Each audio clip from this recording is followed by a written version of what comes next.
ரமணா படித்தவங்க சாதாரண படிக்கல. ஓ சயின்டிஸ்ட். ஆனால் அவங்கெல்லாம் பயங்கரமான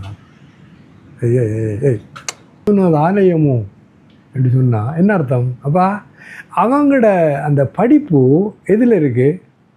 இல்லை, அவங்க படிப்பு சாத்திகம் இல்லை, மற்றவங்களுக்கு துன்பம் கொடுக்கறதுக்காகவும் இல்லை, மற்றவங்க எல்லாத்துக்கும் நெகட்டிவ்.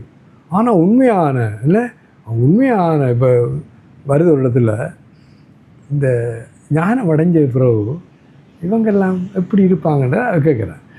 அவங்க கடமைகள் எல்லாம் செய்து கொண்டிருப்பாங்க.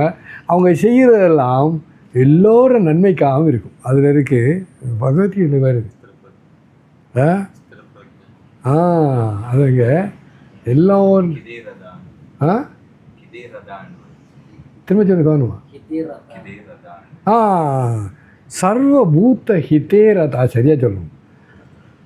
அவங்க செய்கிறதெல்லாம் சர்வபூத்தம்னா எல்லா உயிர்களும், பூத்தம்னா உயிர்கள், சர்வண்டா எல்லா உயிர்களும், சர்வபூத்த ஹிதேரதா, அவங்க எல்லா உயிர்களிலும் முன்னேற்றத்திற்கும் அக்கறை உள்ளவர்கள். அப்போ அன்பும் அறமும் உயிரென கொண்டால் அதுதான் ஆனந்தம். அது மட்டும் வாழை போலும் வற்றாத கருணை வேண்டும் மாந்தர் வாழ்விலே, வாழை போலும் வற்றாத கருணை வேண்டும் மாந்தர் வாழ்விலே, ஏழை ஒளியோர் இன்னல் களைந்தால் அதுவே இன்பமே, வாழ்வில் அதுவே இன்பமே, அன்பும் அறமும் உயிரென கொண்டால் அதுதான் ஆனந்தம். இதுதான் அந்த ஞானம் அடைஞ்சவனுக்கெல்லாம் தன்னுயிர் போல் மண்ணுயிரை மேற்பான்னு சொல்லுவான் தானே. ஆனால் இந்த கத்தாரை நான் வேண்டேன் என கல்லாத எளியோரன் சொன்னேன்டா அவங்க. ஆனால் அப்பரெல்லாம் வாகீசரண்டே பேர் அவருக்கு இல்லை, வாகீசரண்டா வாக்கில் ஈஸ்வர். அப்போ இன்னொரு பேர் அவருக்கு, அது சமணர் கொடுத்த பேர் சர்வமத ஏதோ ஒன்று இன்னொரு பேர் அவன் கொடுத்தது. அப்போ அவர் பாடுறார், என்ன பாடுறார்? கூட்டாயினவாறு விலக்ககலி கொடுமை பல செய்தனோ நான் அறியேன், ஏற்றாயாடிக்கே இரவும் பகலும் புதியாது வணங்குவன பொழுதும் தோற்றாதன் வயிற்றின் அகம்படியே துடரோடு துடக்கி முடக்கியிட ஆற்றேன் அடியேன் அதிகை கெடில வீரட்டான துறை அம்மானே. அந்த வாகீஸ்வர் அந்த படிப்பில் உச்சப்பட்ட அப்பர் இந்த பாட்டை பாருங்க. அப்போ அவங்க என்னது படித்த முட்டாளே இல்லை, அதான் என்னது திருக்குறளில் வருது. கற்றதனால் ஆய பயனன்கொள் வாளருவன் உற்றார் எனி உற்றார் தொழார் எனி. உன்ற படிப்புற ரிசல்ட் என்ன? நீ இவ்வளவு படித்த எவ்வளோ இது படித்த அஞ்சரியா, அது இறைவன் திருவடிக்கு உனக்கு பக்தி இல்லைண்டா இல்லை, நீ படித்த எல்லாம் வீண். அப்போ என்னது படித்த முட்டாள். எஸ், நான் சொல்லலை இல்லையோ. ஏன் கற்றாரை நான் வேண்டேன், மற்றது கல்லாத எளியோரின் உள்ளமுனதாலயமோ. ஏன்னு நல்லா பாருங்க, இந்த படிப்புற நீங்கள் படித்து நானே நிறைய பார்த்தேன். இந்த பெரிய மகான்கள் எல்லாம் படித்து கரைச்சி குடிச்சு போட்டு இல்லை, சங்கராச்சாரியோட படித்தவங்களையோ அம்மா பராசக்தியிட மன்னிப்பு கேட்குறார். அதில் தேவி அபராத க்ஷமா ஸ்தோத்திரம். நான் சிறுவழி படிக்கிறேன் அம்மாட்ட, அம்மா நான் ஏதாவது தவறு செய்திருப்பேன் தாயே போன பிறகு அதனால் படிக்கிறேன். மத்சமா பாதகி நாஸ்தி பாபக்னி தோத்சமா நகி ஏவம் ஞாத்வா மகாதேவி யதா யோக்கியம் ததா குரு. அம்மா என்னை விட பாவி இந்த உலகத்தில் இல்லை, அந்த பாவத்தை பொசுக்கிற நெருப்பாய் தாய் நீ. ஆகவே உன் திருவடிப்படி நடக்கட்டும். அந்த அப்படி நான் சொல்லுவேன்னா அவன் நான் படிக்கிறேன். ஏன்னா யாருக்கு நம்ம செய்திடலாம், நிறைய செய்திருப்போமே. இல்லாட்டி இந்த பிறந்தே இருக்க மாட்டோமே நம்ம, இல்லையோ? பிறந்த வேண்டாம் நீ நிச்சயமாக அட்டூழியம் செய்யிருக்கிறேன். அப்போ கிளியரா? அப்போ திரும்பவும் வருவேன் என்னோட பாயிண்ட்டுக்கு. அந்த 4 கதவுல 2வது விசாரம். இது 4 ஒரு 4 கதவுக்குள்ளாலே போடுமா? சரி, ஒரு கதவுக்குள்ளே போனால் மூட்டை போயிடுச்சு. அப்போ நீ நான் மற்ற 3ஐயும் விடு. இந்த விசாரத்தில் விசேஷம் என்னென்னா, உனக்கு வேறு ஒரு உதவியும் தேவை. இப்போ சமன்றெல்லாம் கண்ட்ரோல், புலனடக்கம், அந்த அடக்கம் பெரிய திரம். மற்றது சந்தோஷமாக இருக்கிறது இல்லையோ, சந்தோஷம். மற்றது சாது சங்கம் எங்கே தேடி போகிறது? இந்த ஊரில் அது இல்லையே. நான் 88ஆம் ஆண்டு வந்து நான் துடிச்சு கொண்டு இருந்தேன். ஏன் தெரியுமா? ஒருவரும் இல்லை. நான் இந்த ஆசிரமம் வெளியில் போனோம். அவங்களோட நீங்கள் இந்த இப்போ 2 பேர் நண்பராக இருந்தால் எந்த சப்ஜெக்ட் இவ 2 பேரும் ஒரு பாடமாக இருந்தால் இருக்கலாம், நண்பருக்கு கலந்துரோடைய ஆடலாம். ஒருவரும் இல்லை. நான் என்னடா, நான் ரெஸ்ட்லெஸ். அதில் ஒரு காரணம் இந்த ஐலண்டு சின்னொண்டாக இருந்தது. இந்தியா அந்த பெரிய நாடு, எங்கே போனாலும் நான் வந்து இறங்கினது கொழும்பில், உடனே திருவண்ணாமலை போனேன். அங்கே மேற்கில் கடலை பார்த்து போட்டு ஒரு 8 மணி தேர்தலில் கிழக்கில் கடலை பார்க்குறேன். முடிஞ்சு இந்த சின்ன ஒரு எரிகுஞ்சு மாதிரி ஒரு நாடு, அதுவும் நான் அப்படியே கழுத்த முயற்சமாக இருந்தது. அடுத்தது ஒருவரும் இல்லை. அப்போ வந்ததுக்கு ஆகுரு மாற இருந்திருக்கலாம். நான் 18-20 நாளில் ஓடிட்டேன். விளங்க உங்களுக்கு? அப்போ இல்லையே. அப்போ நான் சொன்னேன் சதுர்த்த சாது சங்கமும் இல்லை. ஆனால் இது 2வது டோர் எது? விசாரம். பாருங்கள், தமிழில் சொல்கிற விசாரம் இல்லை. அன்ன விசாரம், அதுவே விசாரம், அது ஒழிந்தால் கடைசி என்ன விசாரம் வைத்தா இறைவா கச்சியகம் பட்டு தரும். அந்த விசாரம்டா கவலை. அந்த விசாரம்டா கவலை. சாப்பாடு இல்லையே, இது இல்லையா, அது அந்த விசாரம் இல்லை. இது ஆத்ம விசாரம். சொல்லுங்க, செல்ஃப் என்கொயரி. நான் யார் பாரு. அதான் சர்வபியானந்த முந்தின நாள் அற்புதமாக இருந்தார். அப்போ நான் இந்த நம்ம படிக்கிற எதை படிக்கிறோம்டா, நீ நான் என்று நினைக்கிற நான் உண்மையான நான் அல்ல. உண்மையான நான் அந்த ஆத்மனே தான். அப்போ இந்த விசாரத்தால் எது நான் இல்லையோ இல்லை, அது உண்மையிலே இல்லை. அதில் விசாரம் வேண்டா கனவுல இருந்த மாதிரி. இப்போ கனவு கண்ணை முடிச்சோடனே என்ன இருந்தது? அங்கே வந்த அவ்வளவு நானும் நீயும் எல்லாரும் இல்லை இல்லாமல் போயிட்டார். ஆனால் கனவு கண்ட நான் முடியுமோ இருக்கிறேன். வாழ்ந்தவர்களையும் இருந்தேன், கனவுலையும் இருந்தேன், இப்பொழுதும் இருக்கிறேன். அப்போ விசாரமப்பா, இதுதான் விசாரம். ஆகவே இப்போ நம்ம இவர் என்ன சொல்லுவார், இன்றைக்கு சாப்பற்றியும் வருவோம்.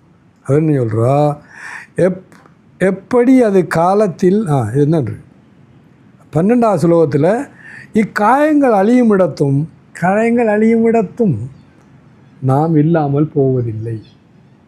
அது விரட்டி விடுவாங்க முடிச்சு. தேங்கள் அனைத்தும் எப்படி பிறந்ததோ அது மாதிரி சாவும். எது ஓயாது தகனமாய் கொண்டு இருக்குதோ தேகம். தமிழில் இருக்கு என்ன? தகிக்கிறது தேகம். எது தகனமாய்க்கும். ஏன் இங்கே பாருங்க, இப்போ அப்பாவுக்கு 66 76 66 67. ஓகே, என்னது அப்போ எவ்வளோ நாளும் தயிச்சு கொண்டு என்னது எரிஞ்சு கொண்டே வருது. ஒரு நாளைக்கு போய் சமரசம் மூலாவும் இடமே ஐயா நாங்கள் வாக்கரிச்சு போட்டோமே இல்லையோ, போட்டு உள்ளு போச்சோ ஒரு அரிச்சும் போகுது இல்லையோ. அவன் சொல்கிறா அதான் உடம்பு. தேகங்களுள் குடியிருக்கும் ஆத்மா அழிவட்டு. அதுக்குள்ளே நான் எனது என்று அவரவரை கூத்தாட்டுவானாய். இப்போ தான் நான் திருவாசகம் சொன்னேன். திருவாசகம் தானே. நான் எனது என்று அவரவரை ஒரு ஆள் இருக்காருங்க. இங்கேயும் இருக்கா, எல்லா இடத்துலையும் இருக்கா. அது உள்ளுக்கு வழியில். நான் யாரை சொன்னேன் உள் வழியில்ன்றதே அர்த்தம் இல்லை. பரவாயில்ல, தற்போது உள்ளுக்கண்டு எடுத்துங்க. முக்காலத்திலும் அது பொதுவாய் உள்ளது. திரும்ப முக்காலம் சொல்கிறேன். அப்பொழுது இருக்கிறது. ஒரு காலத்தில் இருந்து இன்னொரு காலத்தில் இல்லாமல் போய்விடுவது அதற்கு இல்லை. அதை பற்றி தான் நம்ம என்னென்னா இப்போ பாருங்கள், அர்ஜுனன் கேட்ட 1வது அத்தியாயத்தில் கேள்வி என்னென்னா, நான் சண்டை பிடிக்கிறதா இங்கேருந்து ஓடுறதா? நான் சண்டை பிடிக்க மாட்டேன். இது தவறு அதர்மம் என்னோட இருந்துட்டான். அப்போ கண்ட புடி இல்லை புடியல்ல புடியாது இல்லாட்டி துறவி ஆகிட்டு போகிறேன்னு தான் சொல்லிக்கணும். அவன்கிட்ட கேள்விக்கு பதில் என்ன, சண்டை புடி அல்லது சண்டை புடியாது இல்லாட்டி துறவியாக போயிடு அப்படி சொல்லாமல் இவர் என்ன ஆத்ம ஞானத்தை பற்றி ஆத்மனை பற்றி எதுக்கு சொல்லணும்? அப்பா இதில் வருது இந்த இன்ட்ரடக்ஷனில் முகவுரை அற்புதம். மகேஸ்வரர் கேள்வி கேட்குறார், அதுக்கு நான் ஒரு பதில் சொல்லுவேன். நாளையண்டைக்கு இன்னொரு கேள்வி கேட்பார், அதுக்கு ஒரு பதில் நான் சொல்லுவேன். அப்படி கோடானு கோடி கேள்விகளும் அதுக்குரிய கோடானு கோடி பதில்களும் உண்டு. ஆனால் ஒரே விடையை கொடுத்து இந்த எல்லா கேள்விகளுக்கும் விடுங்க பதில் சேர்ந்தது அற்புதம். அதுதான் கண்ணன் செய்த அற்புதமான திருவிளையாடல் என்று சொல்லுவோம். ஏன் ஒரு அடியில் எல்லாம் அடி. அப்போ விளங்கணும் நமக்கு. இப்போ இந்த 2வது தான் நான் படிக்கிறேன். அவர் 8வது சுலபமோ 7வது அவன் நான் சரணாகதி பண்ணுறான். 25வது வரை ஆத்மன் என்ற தலையங்கத்துக்குள்ள அந்த சர்வப்பிரியாசம் அந்த எசன்ஸை சொல்லி கொண்டிருக்கார். இப்போ நம்மளும் கிட்டத்தட்ட போடையா 2 அடி. ஸோ ஒரு காலத்தில் இருந்து இன்னொரு காலத்தில் இல்லாமல் போய்விடும், அதற்கு இல்லை. அது 12வது சுலோகத்துக்கு கொமெண்ட். இப்போ 13வதுக்கு வருவோம். மரணத்தின் கூறு. அது மரணத்தின் கூறு. அப்போ இந்த இடத்துல அவர் எதை பற்றி வச்ச பாருங்க.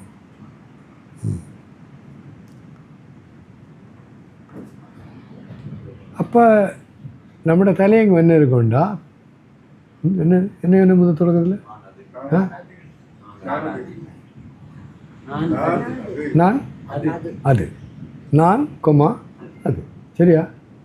அது நான் அதுவாக இருக்கணும் இல்லை. நான் என்னக்குள்ள இந்த ஜீவாத்மா யுவஜனத்தை சொல்கிறேன். அதுன்றது யுவஜன பரமா நான் ஆத்மன் சரியானே. நீ நினைக்கிற நான் தவறு, அதுதானே சொல்ல போகிறேன். அப்போ அடுத்த சொல்வதுக்கு வருவோம். மரணத்தின் கூறு கோணக்கம். இது மரணம் வேண்டா, இவர் முதலே சொல்லிட்டார். அது காயங்கள் அழியும் இடத்தும் நாம் இல்லாமல் போக மாட்டோம் என்று 12வது சுலோகத்தில் சொன்னதுக்கு அவர் விளக்கம் சொல்கிறார். காயங்கள் என்ன சொல்கிறார்? தேகினோஸ்மின் யதா தேகே கௌமாரம் யௌவனம் ஜரா ததா தேகாந்தர பிராப்திர் தீரத்தஸ்திர நமுஹ்யதி. ஆத்மாவுக்கு இவ்வுடலில் இளமையும், அப்போ நான் வேறு ஆத்மா வேறு உடலை பற்றி கணக்கணும். மரணத்தின் கூறன்னு சொல்லிட்டார். என்னது மரணம் பண்ணுறதுக்கு யாருக்கு? நீ உண்மையில் மரணம் இல்லை, அது ஒரு விஷயம். ஆனால் நீ நினைக்கிற நானும் உடம்பு இந்த விழிப்பு நினைக்கிற அந்த தவறுக்காக திருத்த வேண்டி இருக்கு இல்லையோ? அவன் மரணம் பண்ணால் இவரெல்லாம் கொல்ல போகிறேன்னு சொன்னான். ஓகே. ஆத்மாவுக்கு உடலில் இளமையும் யௌவனமும் மூப்பும் உண்டாவது போல் வேறு உடல் எடுப்பதும் அமைகிறது. இது 4வது. முதலாக இளமை, அப்புறம் யௌவனம், அப்புறம் மூப்பு வேணும், அப்புறம் போய் இன்னொரு உடம்பை எடுக்கிறது. வேறு உடல் எடுப்பதும் அமைகிறது. தீரனுக்குள்ள அறிவாளி என்ற அர்த்தம். அவன் ஹீரோண்டும் ஒரு அர்த்தம், மற்றது என்ன புத்திமான் என்ற அர்த்தம். தீரன் அதன் பொருட்டு மயங்கார் என்ற அர்த்தம். இப்போ நம்ம மயங்கி கொண்டு இருக்கோம் இல்லை சாமிஜி முந்த நாள் என்ன கட்டை பாக்கியம் என்ன கட்டைன்னா மண்டையை போடுறதுக்கு ஆசீர்வாதம் கொடுக்கணும்னு சொன்னான். இல்லை இந்த மண்டையை அது நிறைய பேர் சொல்கிறேன். என்ன இந்த மண்டையை போட்டால் இன்னும் மண்டை ஒன்று இருக்குது, அப்படி மண்டையா ஏய் சரி ஒரு மண்டையில் நிறைய மண்டை கிடைக்க போகுது. அது மனித மண்டைன்னு உனக்கு அப்படி தெரியும்? Yes yes. நான் இன்றைக்கு ஒரு மிச்சம் சீரியஸாக சார் நான் ஒரு எச்சரிக்கை செய்தேன். எச்சரிக்கை எப்படின்னா, இது இந்த மெச்சூரிட்டி என்று வருது. நீ செய்த அவ்வளோ கர்ம வினையும் அந்த சஞ்சிதம் ஒன்று இருக்குது. அதில் எது மெச்சூர் ஆகுதோ அது பிராரத்தம் வரும். அப்போ உங்களுக்கெல்லாம் என்ன இந்த உடம்பு அந்த பிராரத்தில் இருந்து அந்த மனிதன் வந்துட்டீங்க. அடுத்த மெச்சூரிட்டியாக நீ மரமாக பிறக்கிறது. நீ செய்த அட்டுடியமாக இருக்கு, என்ன நடக்கும்? நீ மரமாக பிறக்க போகிற. இப்போ இந்த மண்டையை போட்டு மரம் மண்டையை நீ எடுப்பாய். நான் என்ன எச்சரிக்கை செய்கிறேன். அப்போ என்ன செய்ய போகிறேன்? மனுஷன் யோசிச்சு பாருங்க.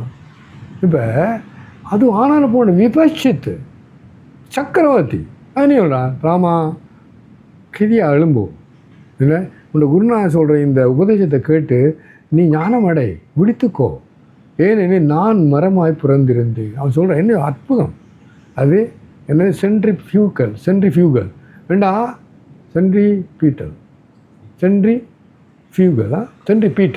சென்ட்ரிபீட்டல்னா நீ வெளியில் போய்க்கொண்டு நீ பிறந்து அதுக்கு முடிவே இல்லை.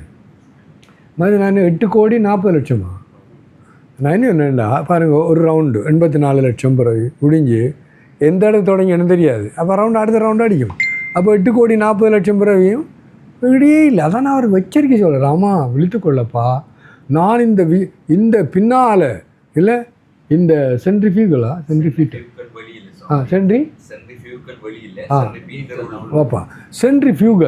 அப்போ நான் வெளியில் போக்கொண்டே இந்த பிறவிக்கு மேலே பிறவிக்கு அடுத்து இந்த சம்சாரத்துக்கு எல்லையே இல்லை. நல்லா யோசிச்சு பாருங்க. போக்கண்டே. ஆகவே நீ திரும்பு, வீடு நோக்கி ஓடி வந்த நம்மை வீடு பேர். தமிழில் அற்புதம். நல்லா யோசிச்சு பாருங்க. நான் வீட்டை போகிறேன் சார் என்னட்டு சொல்லுவாங்க, நான் இங்கே தூங்க என்னப்பாண்டா, எனக்கு இந்த வேறு இடத்த தூங்கினா தூக்கம் பாருங்க, வீடு ஒரு 1/2 மணி நேரம் போய் சேர்ந்துருவேன், நான் அங்கே போய் தூங்குவேன். இப்போது கொஞ்சம் பேர் நான் சொல்லியிருக்கேன், எனக்கு வேறு இடம் தூங்க மாட்டேன், நீ ஒன்று பண்ணு, அங்கே போட்டு தூங்குகிற ஏதாவது டவலோ இல்லை பெட்ஷீட்டோ இல்லை சின்ன அதை எடுத்துகிட்டு போகிற இடமெல்லாம் நீ பூங்கக்குள்ளே அதை போட்டுவிட்டோ இல்லை தலானிக்கு மேலே படுத்தேன்னா அந்த வைப்ரேஷன் அதில் இருக்கும். ஒரு நாளுக்கு நான் அட்வைஸ் பண்ணேன், என்ன சொல்ல வரேன்டா, எது சொல்ல வந்தேன் சொல்லு. இப்போ அப்பா விளங்கு அது என்ன சொல்கிறார், வேறு உடல் எடுப்பதும் அமைகிறது. அப்போ இந்த புத்திமான் யார்? இந்த ஞானம் அடைந்தவர். எங்கள் முத்தினர் அறியாத மூர்க்கர் இல்லை. யாரை பற்றி சொல்கிறார்? இந்த ஆத்ம ஞானம் அடைந்த, அதாவது நான் வேற இந்த உடம்பு வேற என்று பிரித்து பார்க்குற ஒருவனுக்கு தெரியும்.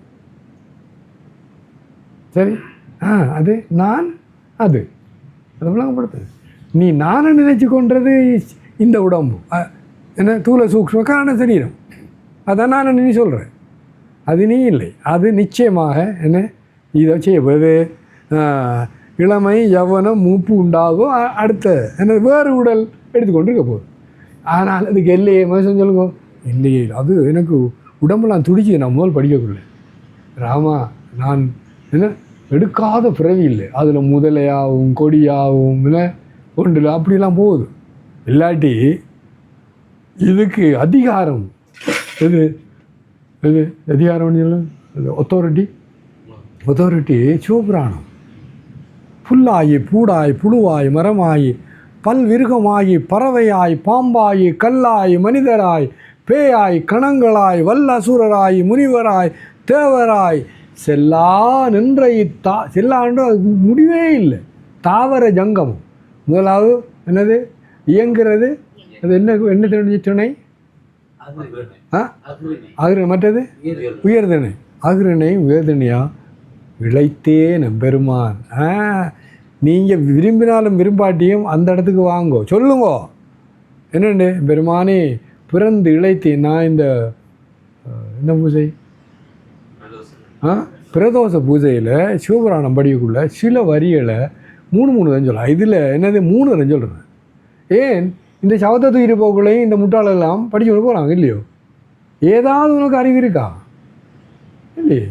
அந்த செத்த சவமும் கேட்கல, நீயும் கேட்கல, இதெல்லாம் எனக்கு விளங்க. ஒரு நாள் கேட்டால் அவங்களுக்கு விளங்கலை அப்படி சொல்லாது. பயம் விளங்குறதுக்கு சொல்லுங்க மாதிரி. ஏன் இங்கே மற்றவங்க வரமாட்டேன்றாங்க? பயம். நீ என்ன சொன்ன இன்றைக்கு? எதுக்கு பயம்?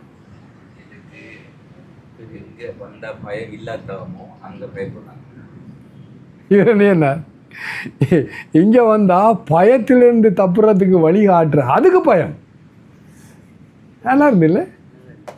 கேட்டுக்கோ. இவர் இதுதான் மோனையோட சொல்லிவிட்டார் அன்றைக்கு. அது உடனே எனக்கு ஞாபகம் வந்தது.